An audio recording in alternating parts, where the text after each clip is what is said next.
Okay, now I would like you to place your hands straight out in front of you. Now think of a beautiful, warm thought, a happy memory, a spark of joy, a period of love. You got that? You got that happy thought? I see a few back massages going on here. Yeah. Okay, happy thought. Form a love heart with those hands. Okay, hug it to your chest.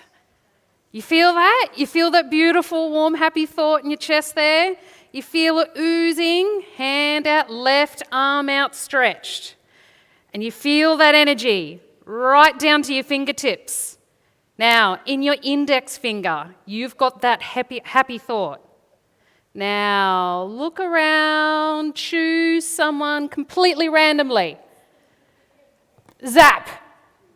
Okay, now the energy sparks through your finger to that person. Okay, have you caught it? Have you caught that happiness? Yeah? Fabulous. You have just gifted joy, okay? And I've also got you out of your seats and stretched and ready to be inspired, yeah? Okay, take a seat. Thank you so much for bearing with me during that. Okay, now today I'm here to have a conversation with you about staying true to you. Okay, so I'm first going to introduce the topic of social conditioning. Okay, so from the day that we were born, society has been grooming us to think certain ways, to do certain things. Girls like pink, boys like blue. Boys play with trucks, girls maybe with Barbies. Yeah, you're expected to go to school, get a job, get married, buy a house, with a white picket fence, have 2 children and adopt a dog. Okay, this is how society is grooming you as to what is standard and normal. Society has also conditioned you about how you think about success. Okay, that's what I'm here to talk to you about today. Success, and what does it mean? Now, close your eyes. You're in Brisbane City. You're on your feet at a major intersection, and you're waiting for the little green pedestrian person to flash to cross the road. Okay, but while you're there, the light turns red. And what comes to a screeching halt next to you? You almost ran through the light because you're so busy. A bright red, shining, brand new Ferrari. And the gentleman driving it, he's got his mind on other things. He's busy. He's on the phone. Okay? Middle-aged, in a suit. And no disrespect to any lawyers here, prospective or current, but it's pretty evident that he's a busy lawyer. Okay? Then on the other side of him pulls up a beaten old Hilux ute.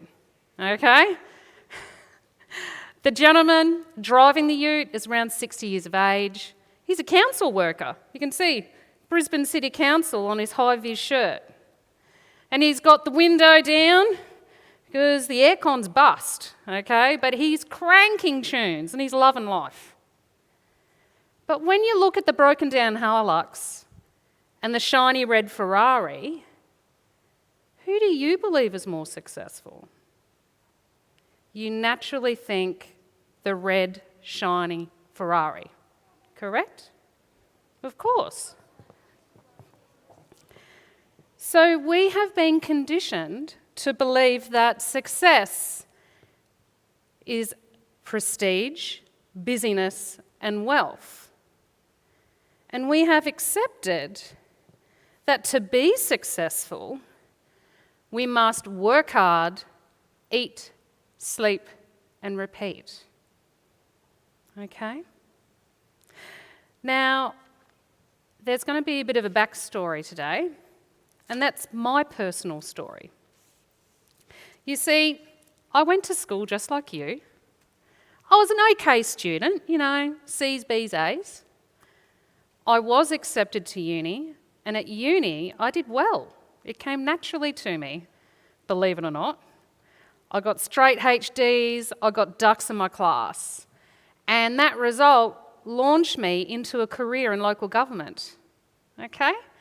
And here it was recognised that I was naturally talented at being a leader. I was a natural born leader.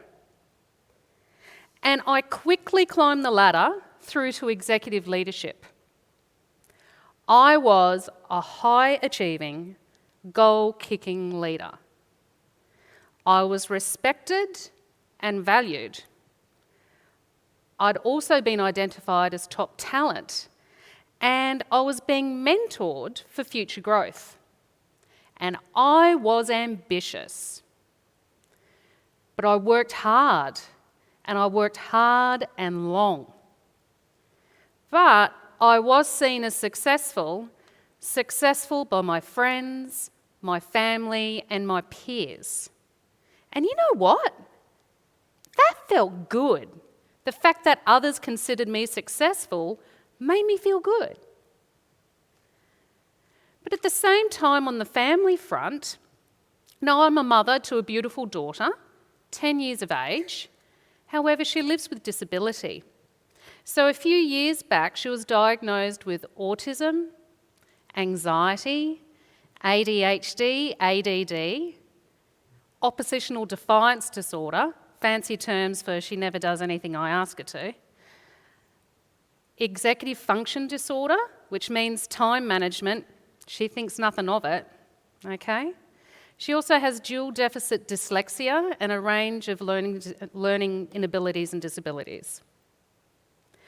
I'm also wife to a husband who works away. So Graham works 2 weeks away, 1 week back, and then the commute each way is a 9.5-hour drive. So a lot was on my mind. I was busy being a leader. I was working hard. I was working long. I have a daughter with disability and a husband that works away. So about 4 years ago, I found that life had actually become hard and heavy. Damn hard, actually. But you know what? I was the successful leader, so I kept pushing through it. I ignored all the signs. And eventually, when I couldn't ignore them any longer, I spoke with my GP. And he diagnosed me with anxiety and said, here, medication will cure it all on the anti-anxiety medications. And you know what? It did actually help until they didn't. And when they didn't, I just kept pushing through. Sometimes, and I'll be completely honest here, on the drive to work, I'd actually have to stop on the side of the road and get out of the car just to have a couple of deep breaths. And sometimes my anxiety was that high that I'd actually be physically sick on the side of the road. But yet, I'd push through it. I'd get back in the car, drive to work, and Megan appears with a smile on her face, a bounce and a step, ready to take on the day, because I was the successful, high-achieving leader. But then something happened. I broke. And I broke badly. I found myself in burnout. Not the, I'm tired, I'm feeling, I need a couple of days off and a few lay-ins. Not that type of burnout. This was messy, okay? So this was exorcist level moaning and groaning, messy crying, as in tears, snot, the works, real messy, okay? But then it got worse. It actually got scary because I became emotionally empty. I felt nothing for no one, not love for my family, not concern for myself, nothing. I was emotionally void. I was also mentally drained. My brain was completely incapable of thought. It was as if my overflowing mind, the bucket had been emptied and a light switch turned off. Just no thought. And I was physically unable The smallest movement felt impossible. I recall, still clear as day, I recall actually needing to get up to have a shower, and I actually found myself crawling on the floor of my bedroom to get to my bathroom. So the smallest movement was a marathon effort. I had entered survival mode, so my body and my mind had shut down. It had shut down to prevent me doing further harm to myself.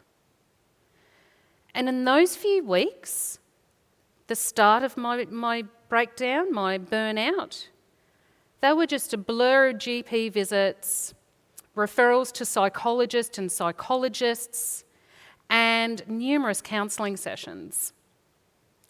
And in addition to my anxiety, which I was already medicated for, I was diagnosed with depression and PTSD. So when I started to understand what burnout was and accepted that I was in it, I decided to actually sit in it to understand more. And I spent this time reconnecting with myself and discovering comfort in my own company. And then I emerged. I emerged from my burnout experience, and I emerged understanding that my life's purpose was to thrive, and that my mission of service is to empower leaders to empower others, and that my vision is for my impact to be widespread.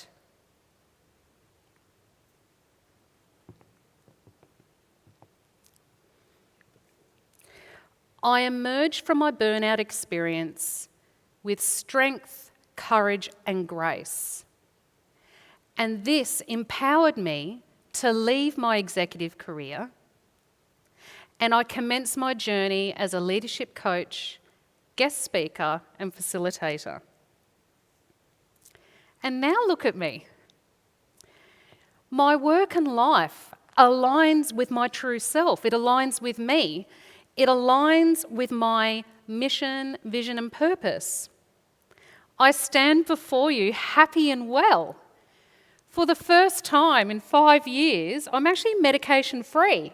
I've been med-free now for 5-6 months, and it's a great feeling. If I stayed in that career, I don't know what would happen to me.